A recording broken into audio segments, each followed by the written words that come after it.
Hoy vamos a hablar sobre un tema que me tocó los últimos días y que de alguna manera nunca lo había visto de esta manera y me hizo como abrir los ojos a una nueva forma como de sentirse dentro de la obediencia a Dios. No sé, cuando lo entendí así, se me hizo, al menos a mi percepción, como si fuera más fácil. Y pude contestar algo de una mejor manera cuando estuvimos en la celebración de Shavuot el año pasado. Mi hija Victoria estaba acá e hizo una pregunta bastante difícil de responder para ella, porque pues explicarle esto a un niño en las palabras que solamente uno podía usar y con conceptos tan difíciles sobre cómo qué es una ley, qué es la esclavitud y demás cosas, pues tiende a ser muy difícil, ¿no? Pero Victoria hizo una pregunta.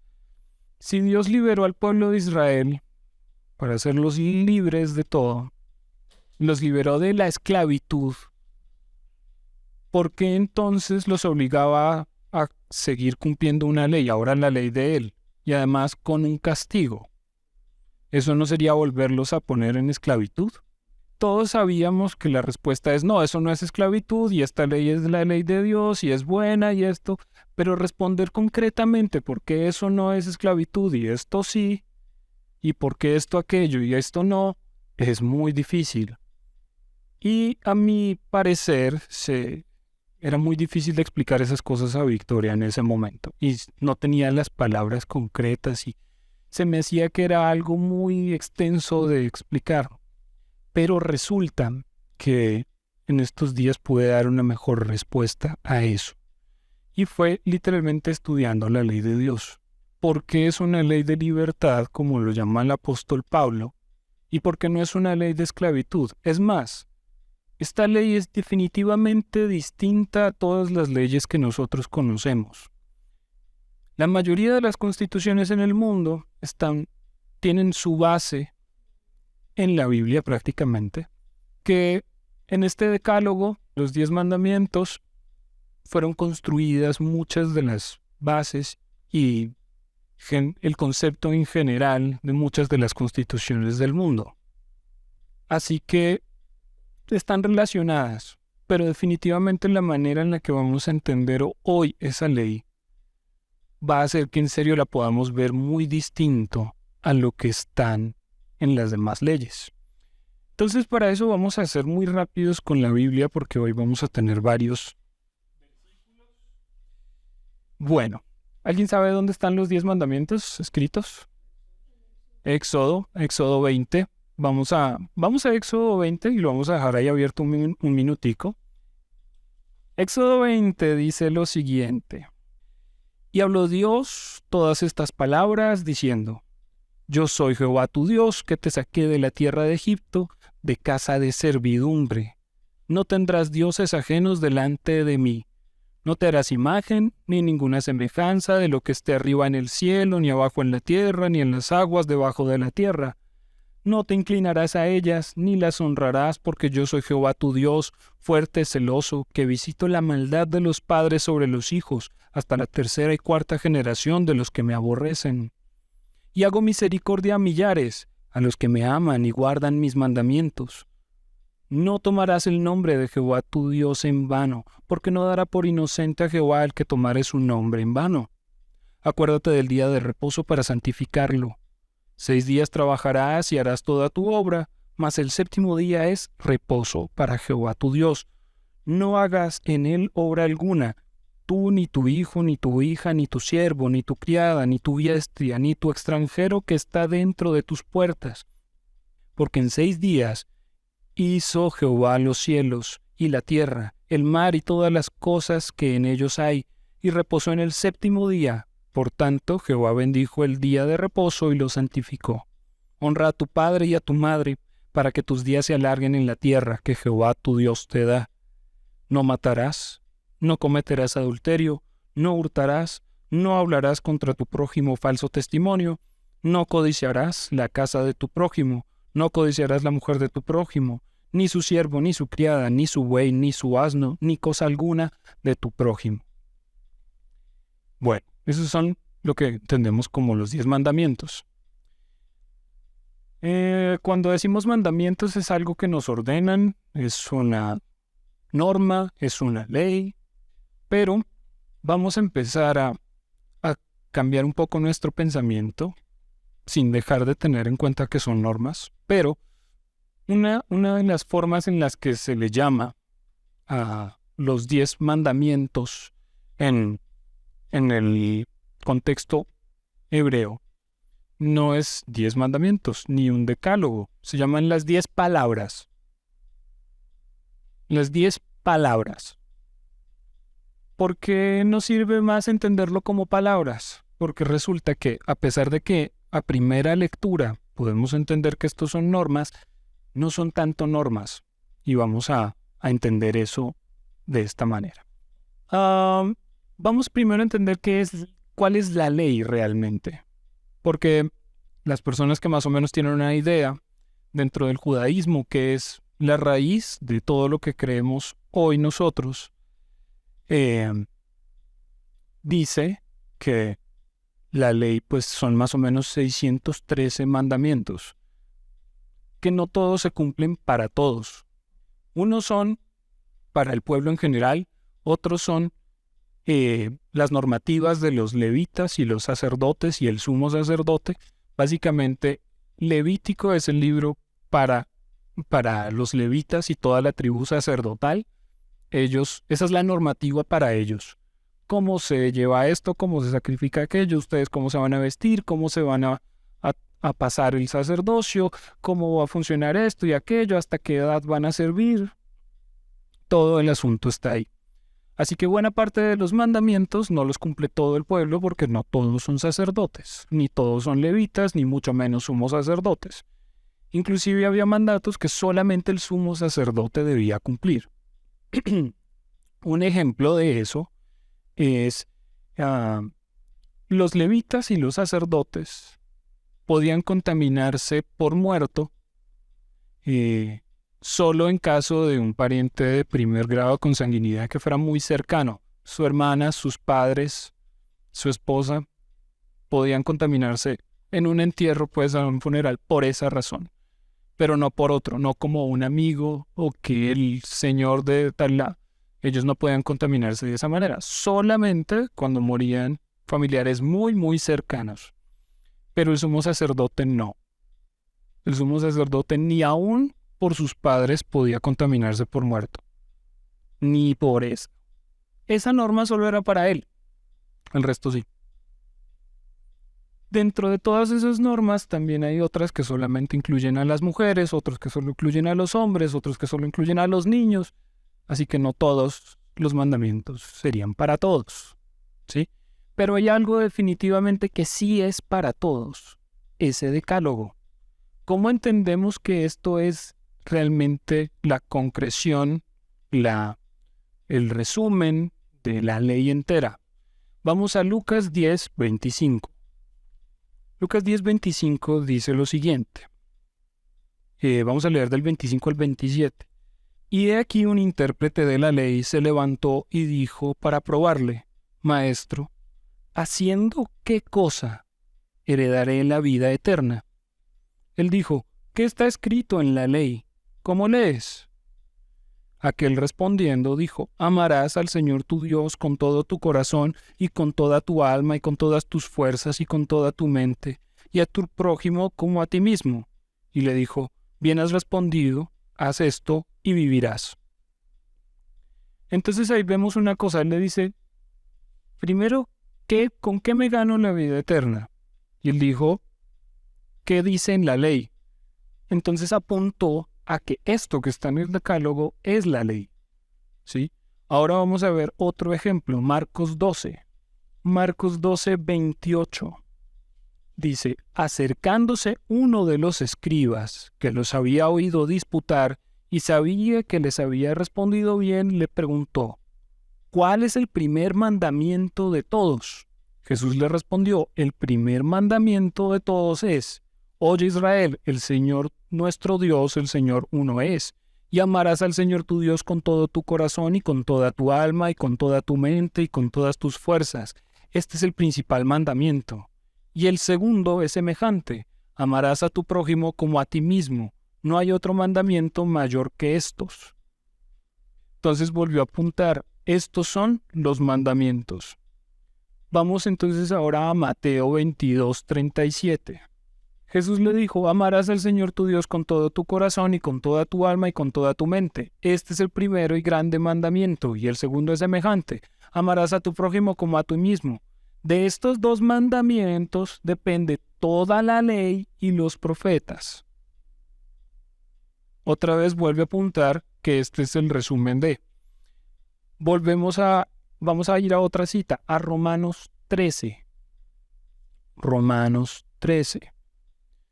Ya habiendo repetido varias veces que la ley es amar a Dios y amar al prójimo como a uno mismo, vamos a Romanos 13. Romanos 13:9 dice, porque, vamos a leerlo desde el 8 es más, no debáis nada a nadie, sino el amaros unos a otros, porque el que ama al prójimo ha cumplido la ley. Y dice el 9, porque no adulterarás, no matarás, no hurtarás, no dirás falso testimonio, no codiciarás, y cualquier otro mandamiento en esta sentencia se resume, amarás a tu prójimo como a ti mismo. Nos citó varios de los mandamientos que están en el Decálogo y los apuntó como la ley. Viendo desde el 8, lo apuntó como esa es la ley, y toda la ley se cumple en el amor al prójimo. ¿Listo? 10. El amor no hace mal al prójimo, así que el cumplimiento de la ley es el amor. Entonces vimos en ese resumen, primero, qué es la ley. Varias veces nos citaron varios de los mandamientos escritos en Éxodo 20, diciéndonos, oiga, esa es la ley y toda esa ley y los profetas sino que el amor a Dios y al prójimo. ¿Verdad? Eso todos lo entendíamos y está claro hasta ahí, ¿sí? Pero entonces vamos a empezar a detallarlo como a desglosarlo muy bien. Los 10 mandamientos podemos dividirlos en dos partes, 4 primeros y 6 restantes. Los 4 primeros van a ser los mandamientos donde yo expreso mi amor a Dios, ¿sí? Y los 6 restantes son los que van en cómo expreso mi amor al prójimo, ¿sí? Que son básicamente todo el respeto y todas las normativas civiles entre sociedad. Y lo otro, pues, cómo expreso mi amor a Dios, es básicamente no se hagan imagen, ámenme con todo su corazón, guarden el sábado, no pongan mi nombre en vano, no usen mi nombre en vano, y el resto no roben, no hurten, no hagan, en fin. Pero todo esto, todos estos mandamientos cubren todas las formas en las que el hombre actúa, desde su pensamiento, su palabra y su acción. Y para eso entonces vamos a detallarlo. Por ejemplo, el 6º mandamiento dice, no matarás. Esto es un atentado, es un delito contra la vida si mato a alguien. Y por lo tanto cubre esta normativa el tema de la agresión física, es decir, mi acción. El 7º mandamiento dice no cometerás adulterio. Esto es un atentado, un delito contra la familia. Esto es una agresión moral. Esto ya va desde la palabra hasta el pensamiento y la acción. No hurtarás ya es un delito contra la propiedad. Y eso es una agresión económica, una agresión pues a los bienes de otra persona. También cubre toda la norma, cubre lo que puedo hacer con mis acciones. No dirás falso testimonio, es un delito contra la reputación y el buen nombre. Esto es una agresión verbal, es algo que cubre todo lo que yo pueda hacer de mi palabra contra otra persona. Y está el otro que dice, no codiciarás, el 10º, cosa alguna de tu prójimo. Esto va hasta el nivel del deseo. Sí, es un delito que se hace con la mente. ¿sí? Entonces fíjense que los mandamientos cubren nuestras palabras, nuestras acciones y todo lo que podamos maquinar en nuestra cabeza.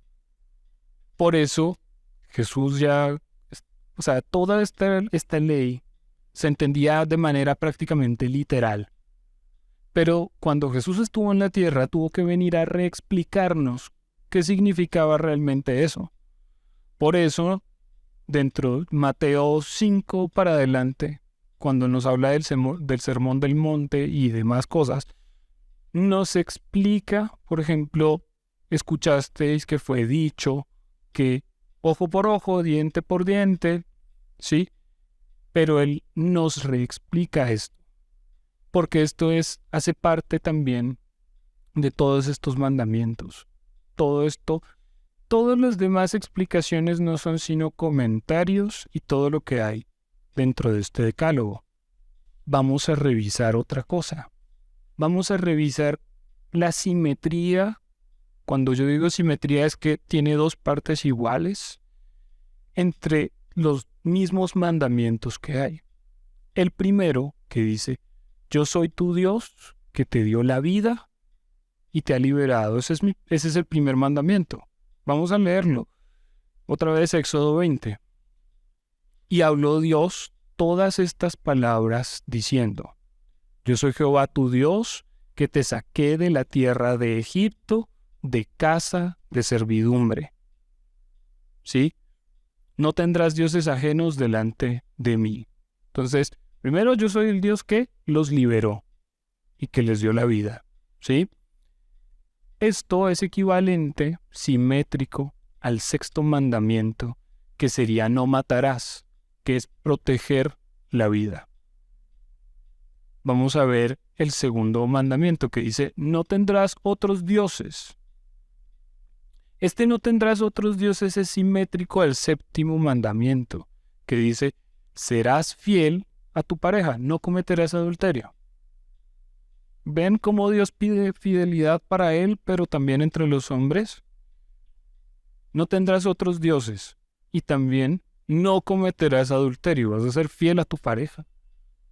Tercero, respetar el nombre y el patrimonio de Dios, que es básicamente el mandamiento de no van a usar mi nombre en vano, ni nada de estas cosas. El octavo mandamiento dice, respetarás los bienes de tu prójimo, no hurtarás, no vas a robar. Es simétrico, Dios pide algo para él, pero también esto se aplica entre las personas. El cuarto dice, me rendirás un culto verdadero, no dirás falso testimonio.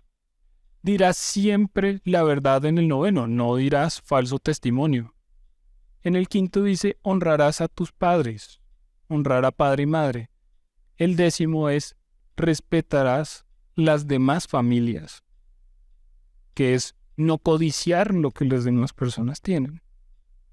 Entonces vemos que también hay una simetría. Pero de las cosas que más me impactan es que es una forma interesante en la que Dios las escribe. Cabe destacar que lo único que le dejó escrito Dios realmente a Moisés fueron las tablas, lo que llaman las tablas de la ley, curiosamente. Él mismo en las primeras dos tablas se las entregó.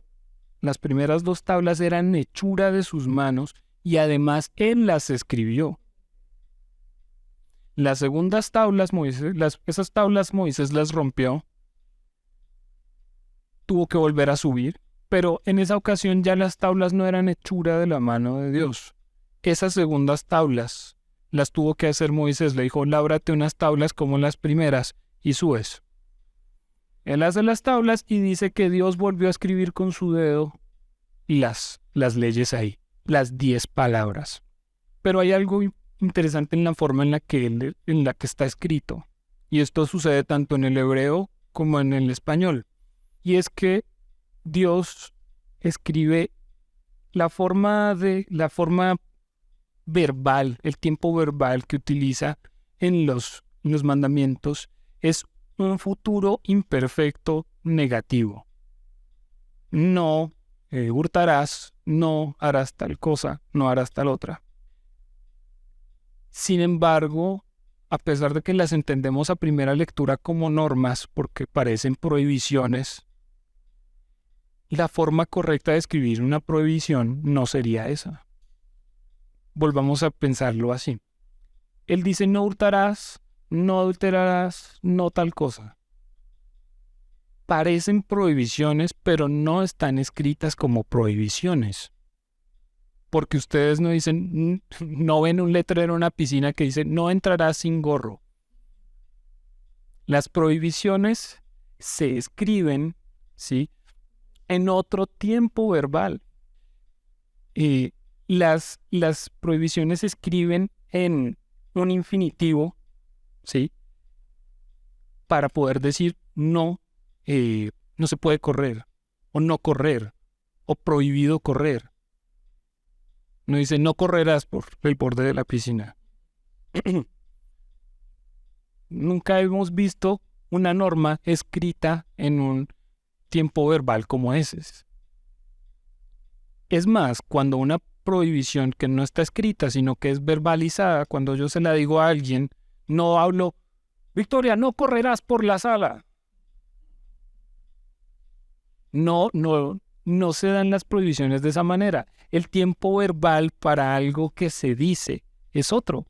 Es un presente imperativo, ¿sí?, que es no corras o te prohíbo que corras. Cuando yo lo verbalizo, cuando les digo, Victoria, no corras. Pero no correrás por la sala, Victoria. No funciona. El tiempo verbal no sirve para una prohibición. Entendemos esto como una prohibición, pero no está escrito de esa manera. Esta es la parte en la que de verdad necesito toda su atención porque esto es lo que responde a lo que mi hija preguntó. ¿Por qué allá eran esclavos de unas cosas, de unas leyes, y cuando llegaron aquí y Dios los liberó, por qué les da leyes y no son esclavos? Esto es lo que responde eso. El tiempo verbal es el que nos va a indicar por qué parecen prohibiciones, pero no están escritas como tal. Vuelvo a repetir, una norma, una prohibición que se escribe, un letrero, por ejemplo, tiene un tiempo verbal distinto al escrito. No ven en los bancos, no hablarás por celular mientras estés en la fila. Ven cosas escritas y cuando las ven escritas tiene otro tiempo, el infinitivo, que es no hablar por celular en la fila. Cuando es expresada una norma, una prohibición, el tiempo, cuando es hablado, cambia y es un presente imperativo. No corras, no hables por teléfono. ¿Sí?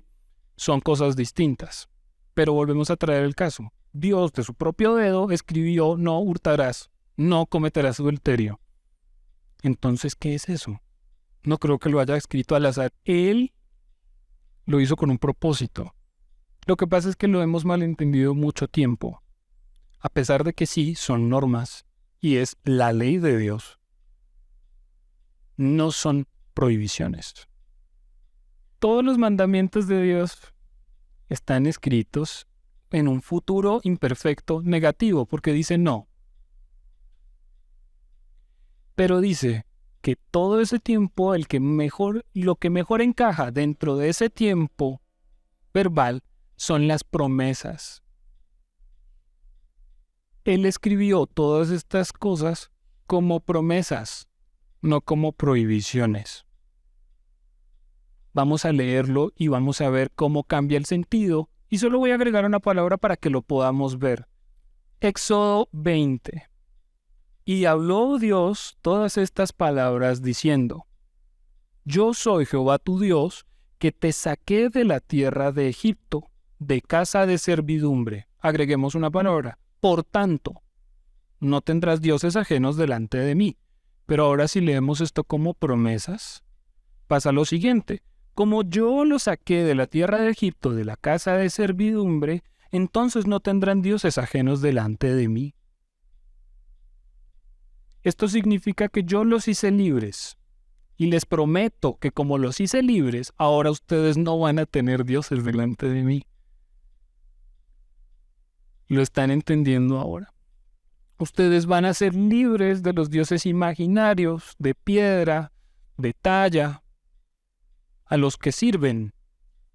Ustedes van a ser libres de las imágenes, de las supersticiones, de los poderes de lo oculto, y ya no los van a afectar. Yo los hice libres, yo fui el que los sacó de Egipto, y ahora no les va a tocar esto. Les prometo que si siguen mis mandatos, si se entregan a mí, les prometo que no van a pasar ni por esto, ni por esto, ni por esto, ni por esto, ni por esto. Sí, son cosas que no se deben hacer. ¿Por qué? Porque una vez hechos libres del pecado, cuando ya somos libres de esas cosas, entonces Él promete que no vamos a caer ahí. Él promete entonces no tendrás otros dioses, no tendrás imágenes, no vas a hacer esto, ni vas a tener que robar, ni vas a cometer adulterio, ni te vas. Están escritas como promesas de que si uno se entrega totalmente a Dios, Él promete que eso no va a pasar, que no va a tener que robar, ni va a tener que codiciar. ¿Por qué? Porque Él dice, yo los hice libres de Egipto. Ahora ustedes pueden escoger. ¿Por qué entonces, ahora sí respondemos lo que preguntó mi hija, ¿por qué entonces allá eran esclavos? Y vamos a traerlo a un contexto espiritual hoy. ¿Por qué en el pecado eran esclavos y aquí, siguiendo normas, somos libres? Porque aquí podemos escoger, en el pecado no. El que se habitúa a robar, le cuesta dejar de robar. No sabe cómo salir de ahí y cree que lo tiene que hacer por necesidad. El que adultera también se le hace muy difícil. Todo el pecado se hace adictivo, como una droga. Una vez deciden entrar en las drogas, es muy difícil abandonarlas y no saben propiamente cómo hacerlo. Así que son esclavos de eso. Pero Dios llega y les dice, yo los voy a liberar. Una vez que sean libres, son libres para escoger y poder escoger hacer el bien. ¿Y qué es hacer el bien? No volver a hacer esto. Son promesas. Una vez que yo los libere, no van a robar. No hurtarás. Cuando ya te libere, te prometo que no vas a adulterar. Son promesas. Están escritas en su tiempo verbal como promesas. Vuelvo y repito. No hay ninguna prohibición que diga no correrás por el borde de la piscina, no hablarás por teléfono en el banco. El tiempo que se usa para eso es otro. No vas a correr, no vas a hacer esto. Eso son prohibiciones. Estas son unas normas, pero que son promesas. Cuando entendemos finalmente que estamos peleando contra el pecado y nosotros mismos, y no que si nos entregamos a Dios esas cosas dejan de pasar, entonces la lucha cambia. Porque el que está peleando directamente contra el pecado por sí mismo, sin acudir a Dios a que lo libere, seguirá siendo esclavo. Porque todas estas cosas son adicciones. Pero el que acude a Dios y se entrega enteramente a Dios, Dios promete que eso ya no va a ocurrir en su vida. Por eso es que hay veces que muchas ocasiones llegan personas, se convierten, inmediatamente empiezan unos cambios drásticos. Porque dice que el que se entrega a Él deja de pasar esto. Por eso lo llama la ley de libertad, que ya lo hemos visto escrito en algunas partes. Santiago 1:25. Santiago 1:25 dice lo siguiente. Mas el que mira atentamente en la perfecta ley, la de la libertad, y persevera en ella, no siendo oidor olvidadizo, sino hacedor de la obra, éste será bienaventurado en lo que hace. Es por eso que estas normas, estas leyes de Dios, son de libertad, porque nos sacan de las adicciones para que usted pueda volver a escoger. Y cuando usted pueda escoger otra vez, escoja hacer lo que está bien. Por eso Pablo dice, el que hurta no hurte más, sino que ahora no solamente se detenga en ya no estoy robando, sino que ahora haga lo bueno.